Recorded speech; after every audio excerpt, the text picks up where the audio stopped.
सबसे पहले हम बात करते हैं मीनिंग ऑफ डिबेंचर। डिबेंचर क्या होता है? तो कंपनी द्वारा लिए गए ऋण के प्रमाण स्वरूप जारी किया गया प्रलेख। कंपनी ने यदि कोई लोन लिया है, कहीं से पैसा उधार लिया है, तो कंपनी उसे एज ए डॉक्यूमेंट इशू करती है बाय प्रूफ कि आपने इतना पैसा लिया है, तो वो पैसा आप इतने टाइम बाद में इसको पेमेंट कर लोगे। तो हम एक प्रकार से एविडेंस के तौर पे एक डॉक्यूमेंट इशू करते हैं, उसे कहते हैं अपना डिबेंचर। तो आप इसका डेफिनेशन या इसका मीनिंग समझने की कोशिश करना। आपको लिखा कंपनी द्वारा लिए गए ऋण के प्रमाण स्वरूप जारी किया गया प्रलेख ऋण पत्र कहलाता है। अब हम बात करते हैं ऋण पत्र के प्रकार। देखिए हमारे पास टोटली ऋण पत्र 6 प्रकार के होते हैं और उनको यदि हम अंदर इंटरनली डिस्क्राइब करते हैं तो हमारे पास टोटल 12 प्रकार के डिबेंचर हो जाते हैं। आप मेरे साथ में बड़े ध्यान से समझिएगा, इन डिबेंचर्स के मीनिंग के साथ में इनके टाइप्स को भी समझना है, क्योंकि इस टॉपिक में से अपने थ्योरिकल क्वेश्चंस भी पूछा जा सकता है। तो आप लोग बड़े ही अच्छे ढंग से इसको समझने की कोशिश कीजिएगा। सबसे पहले हम बात करते हैं ऋण पत्रों के प्रकार। पहला आता है आपका पंजीयन के आधार पे। पंजीयन यानी आपका रजिस्ट्रेशन के बेस पे डिबेंचर 2 टाइप के होते हैं। पहला होता है पंजीकृत या रजिस्टर्ड ऋण पत्र, दूसरा होता है वाहक ऋण पत्र। पहला होता है रजिस्टर्ड ऋण पत्र। मैं डेफिनेशन बोल रहा हूं, बड़े ही ध्यान से सुनो और समझने की कोशिश करना। ऐसा ऋण पत्र जिसके धारक का नाम, ऐसा ऋण पत्र जिसके धारक का नाम कंपनी रजिस्टर्ड में लिखा हुआ है। ऐसा ऋण पत्र जिसके धारक का नाम कंपनी रजिस्टर में लिखा होता है, रजिस्टर्ड ऋण पत्र कहलाते हैं। और वाहक ऋण पत्र ऐसे ऋण पत्र जिनके धारक का नाम कंपनी रजिस्टर में नहीं लिखा जाता, इन्हें सुपुर्द की केवल हस्तांतरण मात्र से की जाती है। नेक्स्ट आता है आपका सुरक्षा के आधार पर। सुरक्षा के आधार पर 2 प्रकार के होते हैं, सुरक्षित ऋण पत्र, असुरक्षित ऋण पत्र। बड़े ही ध्यान से सुनिएगा, समझने की कोशिश कीजिएगा। सुरक्षित ऋण पत्र का अर्थ होता है ऐसा ऋण पत्र जिसका निर्गमन कंपनी किसी संपत्ति को जमानत के रूप में रखकर करती है। मैं फिर से बोलता हूं, ध्यान से सुनिएगा। ऐसा ऋण पत्र जिसका निर्गमन कंपनी किसी संपत्ति को जमानत के रूप में रखकर करती है। ऐसा ऋण पत्र जिसका निर्गमन कंपनी किसी संपत्ति को जमानत के रूप में रखकर करती है, सुरक्षित ऋण पत्र कहलाते हैं। बात आती है असुरक्षित ऋण पत्र, जिसको नग्न ऋण पत्र भी कहते हैं। असुरक्षित ऋण पत्र जिसका अर्थ होता है ऐसे ऋण पत्र जिसका निर्गमन कंपनी बिना किसी जमानत के करती है। ऐसे ऋण पत्र जिनका निर्गमन कंपनी बिना किसी जमानत के करती है। सुरक्षित ऋण पत्र जस्ट इसका अपोजिट है। ऐसे ऋण पत्र जिसका निर्गमन कंपनी किसी संपत्ति को जमानत पर रखकर करती है। और असुरक्षित ऐसा ऋण पत्र जिसका निर्गमन कंपनी बिना किसी जमानत पर संपत्ति रखकर करती है, उसे असुरक्षित कहते हैं। नेक्स्ट आता है शोधन के आधार पर। वापस पॉइंट वही आता है, शोधन। आखिर शोधन होता क्या है? शोधन का अर्थ होता है कंपनी ने जो डिबेंचर इशू किए हैं, मतलब लोगों से लोन लिया है, तो उस लोन का रीपेमेंट करना। कंपनी उस लोन का रीपेमेंट करती है, तो रीपेमेंट करना ही रिडम्पशन कहलाता है। शोधन को इंग्लिश में बोलते हैं रिडम्पशन। और रिडम्पशन का मीनिंग होता है कि कंपनी भुगतान के किसी भी विकल्प को अपनाते हुए अपने ऋण पत्र वापस लाती है। जब कंपनी अपना डिबेंचर वापस लेकर आती है, उसे हम बोलते हैं रिडम्पशन। और रिडम्पशन होने के बेस पर, रिडम्पशन के बेस पर अपने डिबेंचर 2 प्रकार के होते हैं। पहला है शोधनीय, जिसको इंग्लिश में बोलते हैं रिडीमेबल डिबेंचर, और अशोधनीय इरिडीमेबल। रिडीमेबल का मतलब होता है ऐसे ऋण पत्र जिनका शोधन कंपनी जीवन काल में कर लेती है या करना अनिवार्य है। ऐसे ऋण पत्र जिनका शोधन कंपनी जीवन काल में अनिवार्य रूप से करती है। ऐसे ऋण पत्र जिनका शोधन कंपनी जीवन काल में, मतलब जब तक कंपनी चालू है, इन बीच आप कभी भी उसका रिडम्पशन कर सकते हो या करना ही पड़ता है, कंपल्सरी है। उसे बोलते हैं रिडीमेबल डिबेंचर। एंड सेकंड आता है इरिडीमेबल, ऐसे ऋण पत्र जिनका शोधन कंपनी जीवन काल में नहीं करती या कंपनी समापन के समय करती है। दोनों ही बात है, आप या तो कंपनी जीवन काल में करती है या कंपनी समापन के समय करती है, उसे बोलते हैं इरिडीमेबल। नेक्स्ट आता है परिवर्तनशीलता के आधार पर। दो प्रकार के हैं, पहला है परिवर्तनीय, दूसरा है अपरिवर्तनीय। परिवर्तनीय ऋण पत्र का मतलब ऐसे ऋण पत्र जिनको कंपनी समता अंश में परिवर्तित कर सकती है।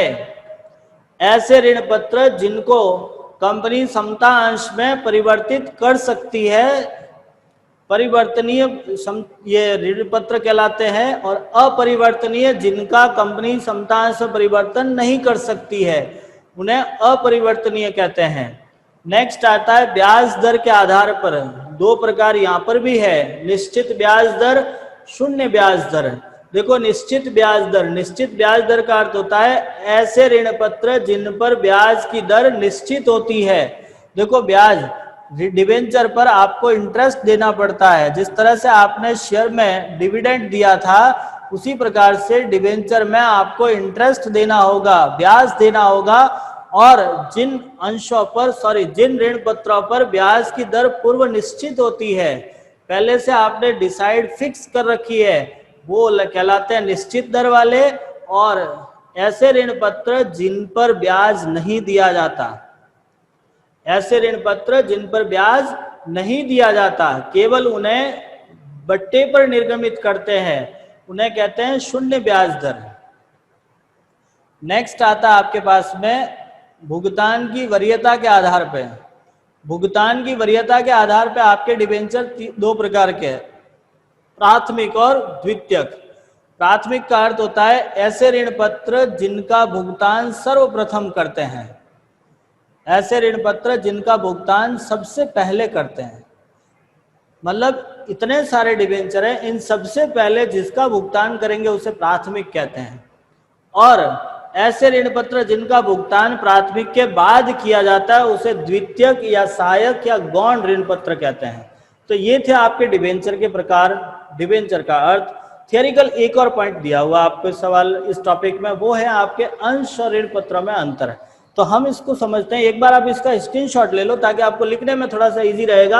आप यहीं से नोट्स बना सकते हो इजीली, आप इसका स्क्रीनशॉट ले लो और कोई जो नहीं समझ में आएगा तो मुझे पूछ लीजिएगा, ठीक है।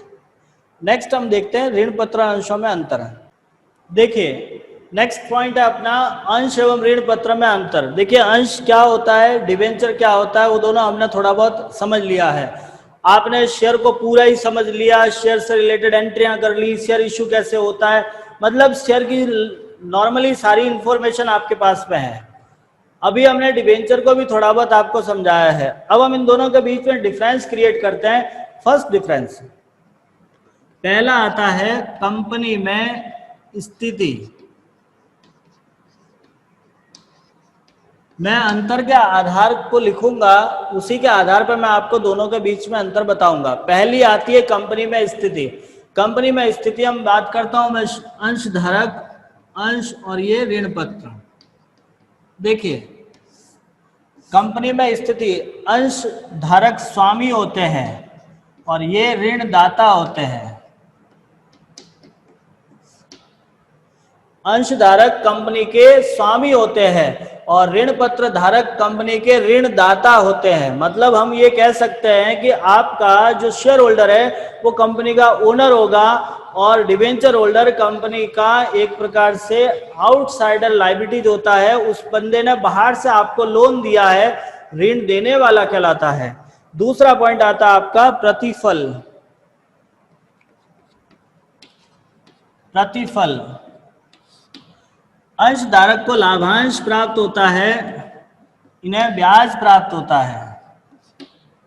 अंश धारक को आप लाभांश देते हो, इन्हें आप ब्याज देते हो। नेक्स्ट पॉइंट है आपका आय की निश्चितता। तो इन्हें केवल लाभ की स्थिति में इन्हें केवल लाभ की स्थिति में लाभांश दिया जाता है। आय की निश्चितता की बात करते हैं तो अंशधारक को केवल लाभ होने की स्थिति में देते हैं, बाकी ऋण पत्र को लाभ एवं हानि दोनों स्थितियों में दिया जाता है। लाभ एवं हानि दोनों स्थितियों में आपको भुगतान करना है। 3 पॉइंट हो गया।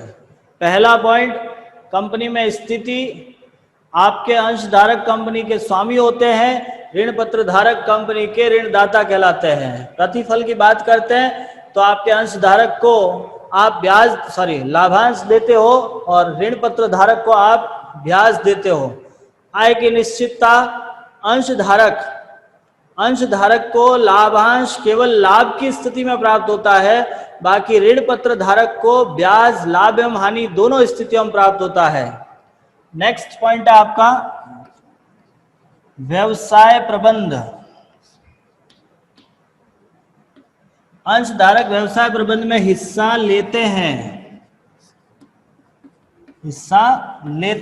और यह हिस्सा नहीं लेते हैं। आप समझना, व्यवसाय प्रबंध बिजनेस ऑपरेशन में आपका शेयर होल्डर पार्ट लेता है, मतलब शेयर होल्डर ही उसका ऑपरेटिंग करता है, बाकी डिबेंचर होल्डर नहीं करता है। तो हम ये कह सकते हैं कि व्यवसाय प्रबंध में अंश धारक हिस्सा लेते हैं, ऋण पत्र धारक हिस्सा नहीं लेते हैं। नेक्स्ट पॉइंट आपका मताधिकार।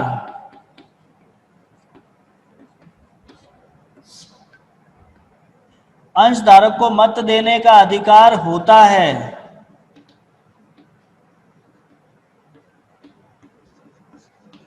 और इन्हें नहीं होता है।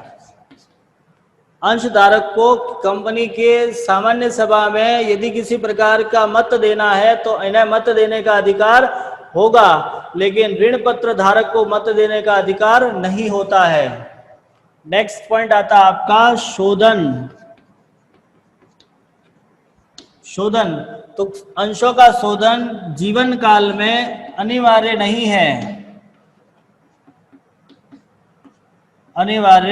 है, लेकिन इनमें अनिवार्य है। कंपनी अंशों का शोधन केवल शोध्य पूर्वाधिकार अंशों को छोड़कर, एकमात्र ऐसे पूर्वाधिकार अंश है जिनका शोधन कंपनी जीवन काल में करती है, बाकी किसी का नहीं होता है। लेकिन ऋण पत्रों का शोधन हो जाता है, जनरली सबका होता है। नेक्स्ट आता है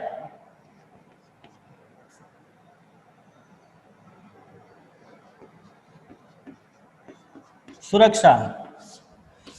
अंशों के निर्गमन के लिए कोई संपत्ति जमानत पर नहीं रखी जाती, लेकिन यहां जमानत पर रखी जा सकती है।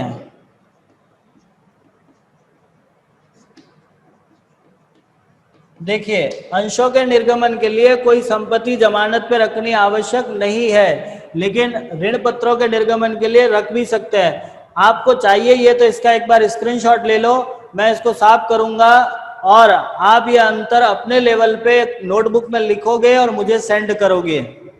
आपको चाहिए तो ले लो, मैं साफ कर रहा हूं इसलिए। नेक्स्ट आगे का पॉइंट समझेगा। शोधन के बाद आता है आपका हरण।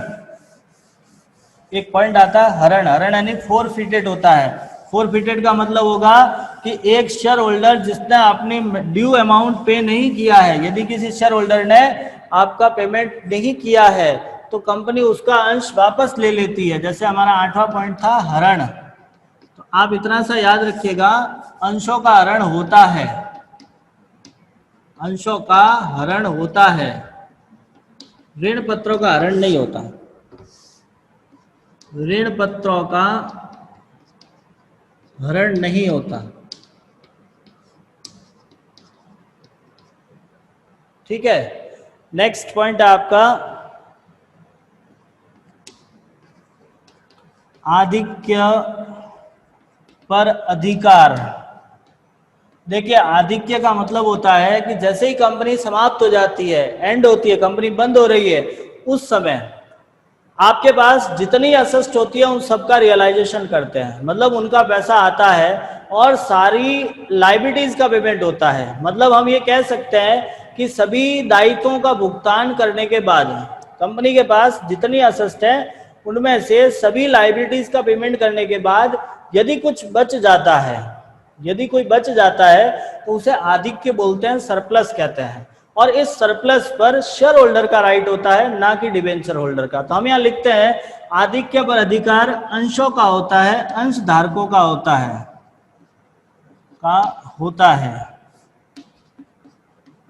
ऋण पत्र धारकों का नहीं।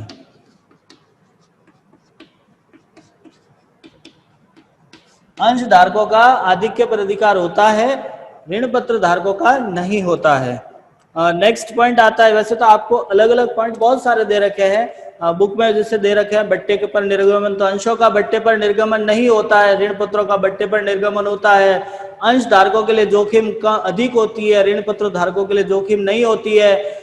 अंशों का परिवर्तन नहीं होता है, ऋण पत्रों का परिवर्तन होता है। तो ये तो कॉमन पॉइंट है, आप एक बार देख लोगे। तो ये था आपका ऋण पत्र एवं अंशों में अंतर। देखो अब आपको काम क्या क्या करना है, जो आज मैंने पढ़ाया उसके नोट्स प्रिपेयर करोगे, पहली बात। अब हम कोशिश करेंगे, आपको नोट्स बनाना है, बोर्ड से सारी चीजें लिखोगे, समझोगे, इसके अंतर आपको लिखने हैं। हाँ, यदि कोई रेयर केसेस में डाउट आ ही रहा है तो आप हमें पूछ सकते हैं, हम आपको उसका सोल्यूशन बता देंगे, ठीक है। तो इस डिबेंचर से रिलेटेड जो थ्योरिकल पॉइंट्स थे वो हमने इस क्लास में कंप्लीट कर दिया है। हम अपनी नेक्स्ट क्लास में डिबेंचर इशू करने से रिलेटेड एंट्रियां समझेंगे। आज का काम आपको ये दे रहा हूं मैं कि ये सारे नोट्स प्रिपेयर करोगे और वो मुझे वापस सेंड करोगे। सेंड करने के लिए वही आपके पास 3 ऑप्शन है। चाहो तो आप मुझे व्हाट्सएप पे भेज सकते हो, आप मुझे ईमेल आईडी पे भेज सकते हो, या मुझे गूगल क्लासरूम में भेज सकते हो, जहां आपको सुटेबल होता है। आज की डेट में आपको भेजनी है ताकि हम नेक्स्ट अगली क्लास में इसको थोड़ा सा कर सके। नेक्स्ट एक और पॉइंट आपके लिए कि आपको न्यूमेरिकल क्वेश्चंस 12 दिया था, वो आपको प्रैक्टिस पे करना है। नहीं समझ में आता तो हमें पूछोगे। Thank you.